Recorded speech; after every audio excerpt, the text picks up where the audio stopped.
हम मानव सदा यही चाहते हैं कि हमें सदा सभी कार्यों में सफलता मिले। क्या यह संभव है? इस कली काल में तो शुभ कार्य करने में भी लोग सहयोग नहीं कर रहे, तो आपकी सफलता को वह कैसे सिरोधार्य करेंगे?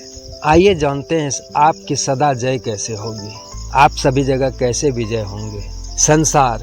संसार यानी संघर्ष का क्षेत्र। संघर्ष के क्षेत्र में जब पांडव और कौरव खड़े थे तो वहां अर्जुन को मोह से उबारने के लिए और महाभारत के युद्ध में विजय दिलाने के लिए श्री कृष्ण जी ने गीता का ज्ञान दिया, जिससे अर्जुन के मन का मोह नाश हुआ और पांडवों की विजय हुई। पर हमें भी तो जीवन संघर्ष में मोह से मुक्ति और शुभ कार्यों में जय चाहिए। इसके लिए अब आपको लिए चलते हैं रामचरितमानस के लंका कांड में। विषय के अनुसार संघर्ष के क्षेत्र में जब श्री राम और रावण का युद्ध चल रहा होता है तो विभीषण जी को भी यही संदेह अधीर करता है और उस संदेह को रामचंद्र जी दूर करते हैं। आइए देखते हैं उन्हें क्या संशय होता है और उसे दूर कैसे करते हैं प्रभु।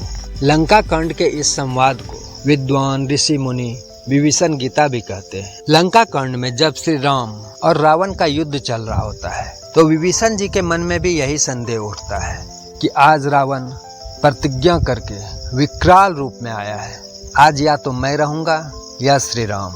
जीत तो धर्म यानी मेरे प्रभु की होगी, पर कैसे होगी, इसी बात से अधीर हो जाते हैं। जबकि यही विभीषण जी सुंदर कांड में अपने बड़े भाई रावण को समझा रहे हैं। तात राम नहीं नर भूपाला, भुवनेश्वर कालहु कर काला।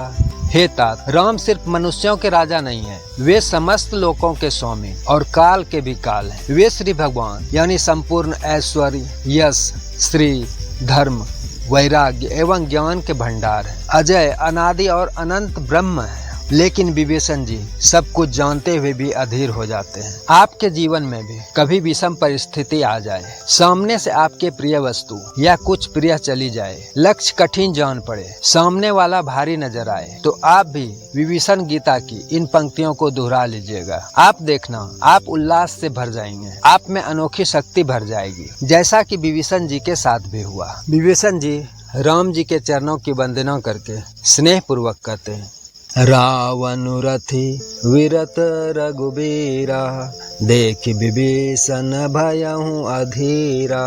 अधिक प्रीति मन भा संदेहा, बंदी चरण कह सहित स्नेहा।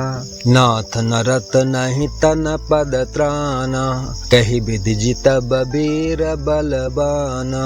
हे प्रभु, आपके पास न रथ है, न ही कवच है, न पैरों में जूते हैं। आप इतने बड़े वीर रावण को किस प्रकार जीतेंगे? तब कृपा निधान श्री राम जी बोले, सुनहु सखा कह कृपा निधाना, जय जय होय सो सयंदन आना। हे सखे, जिससे जय होती है यानी जिससे हम जीतेंगे, वह रथ दूसरा ही है। कैसा है वह रथ? उस रथ के दोनों पहिए कैसे हैं? ध्वजा पटाखा कैसा है? घोड़े कैसे हैं? कौन सी दोड़ी से घोड़े बंधे हुए हैं? सौरज धीरज तेहि रथ चाका, सत्यशील दृढ़ ध्वजा पटाखा। बल विवेक दम परहित घोड़े, क्षमा कृपा समता रजु जोड़े। शौर्य और धैर्य उस रथ के पहिए हैं, सत्य और शील यह दोनों ध्वजा पटाखा है। बल, विवेक, दम यानी इंद्रियों को वश में रखना, और परोपकार यानी दूसरे की भलाई, ये चार उस रथ के घोड़े हैं जो क्षमा, दया और समता रूपी डोरी से बंधे हुए हैं। अब उस रथ को चलाने वाला सारथी कौन है? इस भजनु सारथी सुजाना, बिरति चर्म संतोष कृपाना। दान पर सुबुद्धि शक्ति प्रचंडा, बर विज्ञान कठिन को दंडा। तो ईश्वर का भजन ही उस रथ को चलाने वाला चतुर सारथी है। वैराग्य ढाल है, संतोष तलवार है और दान फरसा है। जीवन में जो हम दान करते हैं वह हमारे लड़ाई के काम आता है, वही फरसा है जिससे हम लड़ सकते हैं। बुद्धि प्रचंड शक्ति है, बुद्धि से ही सारा काम करना है। श्रेष्ठ विज्ञान कठिन धनुष है।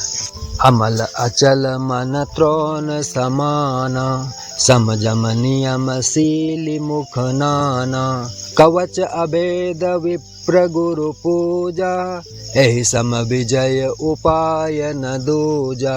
निर्मल या पाप रहित मन और अचल यानी स्थिर मन तरकस के समान है। सम, जम, नियम बहुत से वाहन है जिससे हम शत्रुओं पर नियंत्रण कर सकते हैं। इन सब के होते हुए हमारी रक्षा कौन करेंगे? तो हमारी रक्षा कवच करेंगे। तो अभेद कवच क्या है? ब्राह्मण और गुरु का पूजा। गुरु के बारे में क्या कहना हम सभी जानते हैं, उनकी महिमा कहने लगेंगे तो वीडियो बहुत लंबा हो जाएगा। ब्राह्मण और गुरु का पूजन अमोघ कवच है जिसे कोई भेद नहीं सकता। इसके समान विजय का कोई दूसरा उपाय नहीं। सखा धर्म मैं असरत जाके, जितन कहन कतहूँ रिपुता के। हे सखे, ऐसा धर्म में रत जिसके पास होता है उसके लिए कहीं भी कोई शत्रु नहीं होता, वह हर जगह विजय प्राप्त करता है। महाजय संसार रिपु, जीत सकहि सो वीर, जाके असरत होय दृढ़, सुनऊ सखा मति धीर। हे धीर बुद्धि वाले सखा, सुनो, जिसके पास ऐसा दृढ़ रथ हो वह संसार यानी जन्म मृत्यु रूपी इस महान दुर्जय शत्रु को भी आसानी से जीत सकता है। रावण की तो बात ही क्या। सुनि प्रभु वचन विभीषण, हर्ष गए पद कंज, एहि मिस मोहि उपदेश हूँ, राम कृपा सुख पुंज। प्रभु के वचन सुनकर विभीषण जी हर्षित होकर उनके चरण कमल पकड़ लिए और कहा, हे कृपा और सुख के समूह श्री राम जी, आपने इसी बहाने मुझे महान उपदेश दिया। यही उपदेश हम सबों के लिए भी लाभप्रद है। हम भी इसी का अनुसरण करें तो जीवन के सभी प्रतिकूल परिस्थितियों में भी हमेशा उल्लासित रहेंगे और अपने लक्ष्य को प्राप्त करेंगे। आपको भी जब लगे कि प्रतिकूल परिस्थिति है तो आप इन श्लोकों को दोहराएं और प्रभु का स्मरण करें। आपकी सदा जय होगी, विजय होगी। मिलते हैं नई जानकारी के साथ, तब तक के लिए जय सिया राम।